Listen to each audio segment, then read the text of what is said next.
مسلمانوں میں ایک طریقہ چلا ہوا ہے میلاد النبی کا. میلاد النبی کیا ہے؟ میلاد النبی ہے ربیع الاول کا مہینہ ہونا چاہیے اور کوئی مہینہ نہیں. ربیع الاول کے مہینے کی کوئی سی تاریخ ہونی چاہیے اور 12 ربیع الاول ہو تو واہ واہ واہ واہ. پھر اس تاریخ میں مسلمان مرد اور عورتیں اکٹھا ہوں گے اور اس مجمع میں روشنیاں ہوں گی، مٹھائیاں ہوں گی، کھانا ہوگا، یہ ہوگا وہ ہوگا. اور پھر اس میں ایک کتاب ہوگی، مولود شریف کے نام سے ایک کتاب ہوگی. اس کتاب میں حضور اکرم صلی اللہ تعالی علیہ وسلم کی ولادت مبارکہ، حضور کی پیدائش کا بیان ہوگا اور اس میں سب جھوٹی اور موضوع روایتیں ہوں گی اور وہ ساری مولود شریف پڑھی جائے گی اور اس کو بہت بڑا ثواب کا کام سمجھا جائے گا. اور پھر وہ مولود شریف پڑھ کر کے پھر وہ کھانے پر سب دم ہوگا، فاتحہ پڑھا جائے گا، پھر وہ سارا کھانا کھائیں گے اور پھر منتشر ہو جائیں گے اور یہ بہت بڑی عبادت اسے اور ثواب کا کام سمجھا جائے گا. اس کا نام ہے مولود شریف، مولود مروجہ.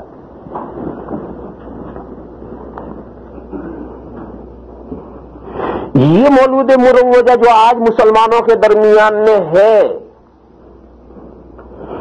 اس کی نہ تو یہ حضور کے سلف میں تھی اور نہ اس کی کوئی اصل پائی جاتی.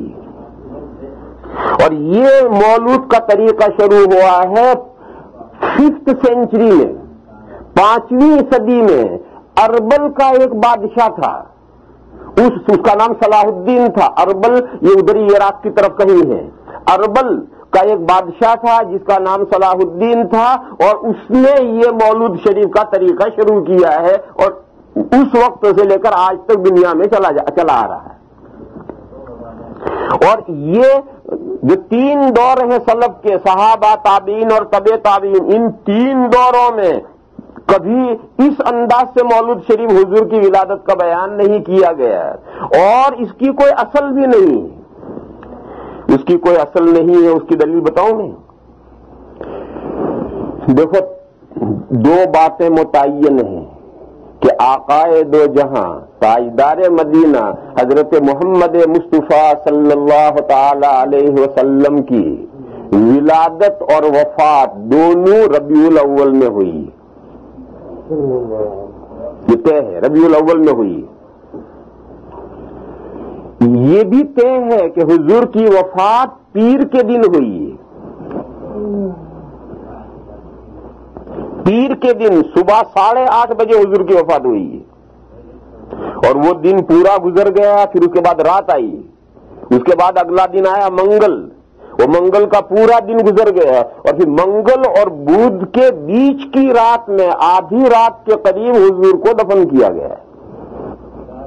اتنا وقت کیوں لگا؟ خلافت کا مسئلہ طے ہونے میں تھا اور کئی مسئلے اختلافی آ گئے تھے، وہ مسئلہ سارے طے کرنے تھے. سب سے پہلا مسئلہ تو یہ اختلافی آ گیا تھا کہ حضور کو کہاں دفن کیا جائے. بعض صحابہ کی رائے تھی کہ حضور کا وطن مکہ ہے، جنازہ مکہ لے چلو. بعض صحابہ کی رائے تھی کہ نبیوں کی زمین بیت المقدس ہے، حضور کا جنازہ وہاں لے چلو. بعض صحابہ کی رائے تھی کہ نہیں، حضور ہجرت کر کے مدینہ میں آئے لہذا مدینہ میں دفن ہونے چاہیے. یہ صحابہ کے درمیان میں یہ اختلاف ہو گیا تھا. اس اختلاف کو حضرت صدیق اکبر رضی اللہ تعالی عنہ نے ختم کیا اور یہ فرمایا کہ میں نے حضور سے ایک حدیث سنی ہے، وہ ایسی مجھے یاد ہے جیسے میں نے ابھی سنی ہو. وہ یہ ہے کہ اللہ تعالی ہر نبی جس جگہ دفن ہونا پسند کرتے ہیں اللہ اسی جگہ اس نبی کی روح قبض فرماتے ہیں. لہذا جہاں حضور کی وفات ہوئی وہیں قبر بنے گی. لہذا حضرت عائشہ کے کمرے میں جہاں چارپائی بچھی ہوئی تھی اور جس پر لیٹے لیٹے حضور کی وفات ہوئی تھی، ٹھیک اس کے نیچے قبر کھودی گئی. چارپائی ہٹا لی اور ٹھیک اس کے نیچے ناپ کر بالکل 1 انچ ادھر نہ ادھر، وہیں اس کے نیچے قبر کھود کر کے وہیں حضور کو دفن کیا گیا. تو ایک مسئلہ تو یہ طے ہونے میں بڑا وقت لگ گیا تھا. دوسرا مسئلہ یہ اختلافی ہو گیا تھا کہ حضور کو نہلائیں یا نہ نہلائیں، اور نہلائیں تو کپڑے اتار کر نہلائیں یا بغیر کپڑے اتار کر نہلائیں. یہ مسئلہ بھی بڑا اختلافی ہو گیا تھا. اس مسئلے کا پھر آخر میں یہ فیصلہ ہوا کہ حضور کو نہلایا جائے گا لیکن کپڑے نہیں اتارے جائیں گے. حضور نے جو کپڑے پہن رکھے ہیں انہی کپڑوں میں نہلایا جائے گا, کپڑے اتارے بغیر. تو یہ بھی ایک جھگڑا ہو گیا تھا اور اسی جھگڑے میں یہ فیصلہ کرنے میں دیر لگی. پھر ایسا ہی ایک مسئلہ اور کھڑا ہو گیا, وہ یہ ہے کہ حضور کی جو قبر کھودی جائے گی تو قبر میں بغلی بنائیں گے یا شق بنائیں گے. قبر بنانے کے دو طریقے ہیں, ایک یہ بغلی بناتے ہیں اور ایک بیچ میں کھود کر کے شق بناتے ہیں. تو حضور کی قبر کیسی بنائی جائے؟ قبریں دونوں طرح کی بنتی ہیں اور ساری دنیا میں جیسی زمین ہو اور زمین کے تقاضے ہو اس کے اعتبار سے بغلی بھی بنا سکتے ہو, شق کی بھی بنا سکتے ہو, دونوں طریقے جائز ہیں. لیکن حضور کے لیے کون سا طریقہ اختیار کیا جائے؟ اب اس کے لیے بڑا جھگڑا کھڑا ہو گیا, کیسے فیصلہ کریں. آخر فیصلہ یہ کیا کہ مدینہ میں ایک صحابی بغلی بنانے کے ماہر تھے اور ایک دوسرے صحابی شق بنانے کے ماہر تھے. تو طے یہ ہوا کہ دو آدمی فوراً روانہ کرو, ایک ان کو بلانے کے لیے اور ایک ان کو بلانے کے لیے. دونوں میں سے جو پہلے آ جائے وہ اپنا عمل کرے. بغلی بنانے والا پہلا آ جائے تو حضور کی قبر میں بغلی بنائی جائے, اور شق بنانے والا پہلے آ جائے تو وہ شق بنائے. چنانچہ دو آدمی فوراً روانہ ہوئے. وہ جو بغلی بنانے والے صحابی تھے وہ تو گھر ملے اور آدمی نے جا کے اطلاع کی, وہ فوراً آ گئے. اور وہ شق بنانے والے جو صحابی تھے وہ گھر ملے ہی نہیں. آدمی خالی ہاتھ واپس آ گیا کہ حضرت ابو عبیدہ تو نہیں. وہ حضرت ابو عبیدہ بن الجراح تھے جو عشرہ مبشرہ میں سے ہیں, 10 صحابہ میں سے جن کو جنت کی خوشخبری دی گئی تھی, وہ شق بناتے تھے. اور حضرت ابو طلحہ انصاری وہ بغلی بناتے تھے. تو حضرت ابو طلحہ انصاری گھر ملے اور وہ بلائے اور وہ آ گئے, اور حضرت ابو عبیدہ گھر ملے ہی نہیں. یوں اللہ نے آٹومیٹکلی فیصلہ کر لیا اور حضور کی قبر میں بغلی بنائی گئی. پھر ایک بہت بڑا جھگڑا یہ کھڑا ہوا کہ حضور کی نماز جنازہ پڑھی جائے یا نہ پڑھی جائے, اور پڑھی جائے تو کس طرح سے پڑھی جائے. یہ ایک بڑا جھگڑا اختلاف کھڑا ہوا. اس میں حضرت ابو بکر صدیق رضی اللہ تعالیٰ عنہ نے فیصلہ کیا کہ وہ امیر المومنین تھے تو آخری فیصلہ انہی کا ہوتا تھا. تو انہوں نے یہ فیصلہ کیا کہ حضور ہی امام ہیں, زندہ تھے تب بھی حضور امام تھے اور اب وفات کے بعد بھی حضور ہی امام ہیں. لہذا حضور کی نماز جنازہ کوئی امام بن کر کے نہیں پڑھائے گا, حضور ہی امام ہے. اور انہوں نے فیصلہ کیا کہ جہاں کمرے میں جنازہ رکھا ہے وہاں سے جنازہ باہر بھی نہیں نکالا جائے گا, وہی کمرے میں رکھا رہے گا. کمرے میں جتنے آدمیوں کی گنجائش ہے اتنے آدمی کمرے میں جاؤ اور تنہا نماز جنازہ پڑھو بغیر جماعت کے. چنانچہ ہر آدمی جاتا تھا اور تنہا نماز جنازہ پڑھ کر 8-10 آدمیوں کی اس میں گنجائش تھی تو 8-10 آدمی گئے, انہوں نے جنازے کی نماز پڑھی اور وہ نکل آئے. تو دوسرے 8-10 گئے, انہوں نے تنہا نماز پڑھی, وہ نکل آئے. تو اگلے 8-10 آدمی گئے. اسی طرح سے ایک وقت تک لمبے چھوٹا سا کمرہ ہے, اس چھوٹے سے کمرے میں 8-10 آدمیوں کی گنجائش ہے اور ایک ہی دروازے سے جانا ہے, اسی میں نکلنا ہے. تو جو گئے ہیں نماز پڑھ کے نکلیں گے جب بھی دوسرے جائیں گے.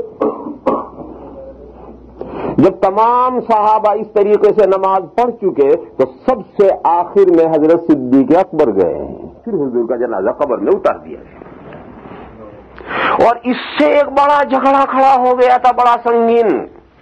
وہ جھگڑا یہ کہ حضور کے بعد میں خلیفہ کون. یہ تو گورنمنٹ کا جھگڑا بہت بڑا جھگڑا ہے. تو اس کی تو اتنی اہمیت ہے کہ آج کسی ملک کا سربراہ اگر انتقال ہو جائے گا تو اس کی موت ڈکلیئر نہیں کریں گے جب تک اگلے کا نام پہلے ڈکلیئر نہیں کریں گے. اگلا اس کے قائم مقام کا نام طے کر کے پہلے اس کا نام ڈکلیئر کریں گے تب اس کی موت ڈکلیئر کریں گے. تو اب یہ مسئلہ جھگڑا ہو گیا تھا. انصار یہ کہتے تھے کہ 2 امیر مسلمانوں میں بننے چاہیے, ایک مہاجرین میں سے امیر بننا چاہیے, ایک ہم میں سے انصار میں سے بننا چاہیے. اور دیکھو تو کتنی ڈسپلیشن ہو جائے گا, کتنی مسلمانوں میں تقسیم ہو جائے گی. 2 بادشاہ بن جائیں گے تو 2 گورنمنٹیں ہو گئی اور کتنی بڑے مہاجرین یہ کہتے ہیں نہیں امیر ایک رہے گا, خلیفہ ایک رہے گا, جسے بھی طے کرنا ہو کرو, خلیفہ ایک رہے گا. پھر اس کے لیے میٹنگ ہوئی اور میٹنگ میں لمبے چوڑے ہوئے اور پھر اس میٹنگ میں فیصلہ ہو کر حضرت صدیق اکبر خلیفہ بنائے گئے. تو اتنے بڑے اہم مسائل تھے جو سارے الجھ گئے تھے. اس کی وجہ سے پیر کی صبح 8:30-9 بجے حضور کا انتقال ہوا. پھر یہ پیر کا دن گزرا, پھر اگلی پوری رات گزری, پھر منگل کا پورا دن گزرا اور منگل اور بدھ کے بیچ کی رات میں تقریباً آدھی رات کو حضور کو جنازہ دفن کیا گیا ہے. اور اتنا وقت لگنے کے اسباب یہ سب پیش آئے تھے.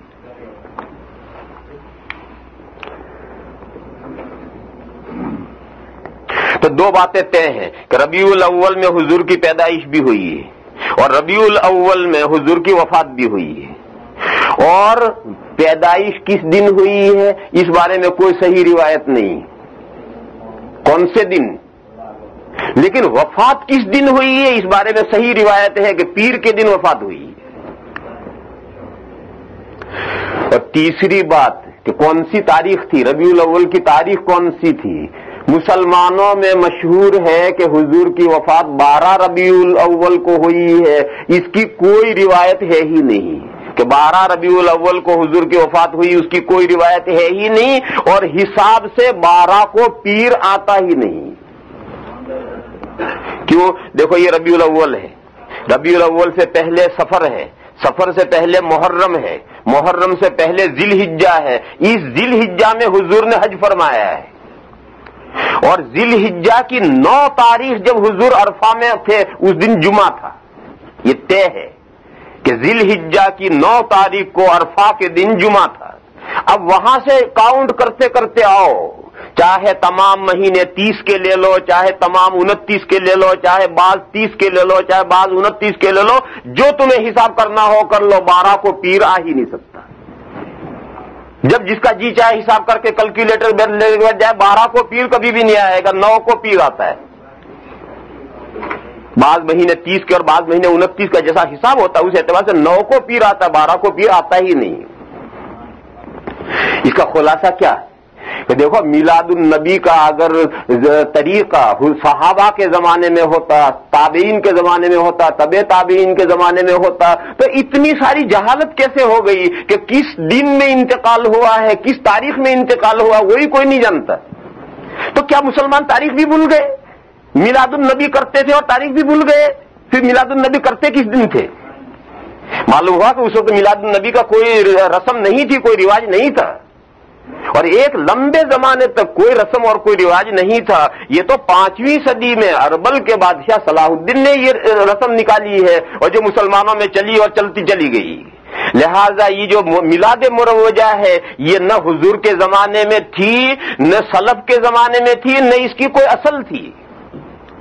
ہاں رکو ایک بات سمجھو، آقائے دو جہاں تاجدار مدینہ حضرت محمد مصطفیٰ صلی اللہ تعالی علیہ وسلم کے حالات زندگی بیان کرنا، پیدائش سے لے کر وفات تک یہ تمام حالات زندگی بیان کرنا، یہ افضل عبادت ہے، بہترین نیکی کا کام ہے۔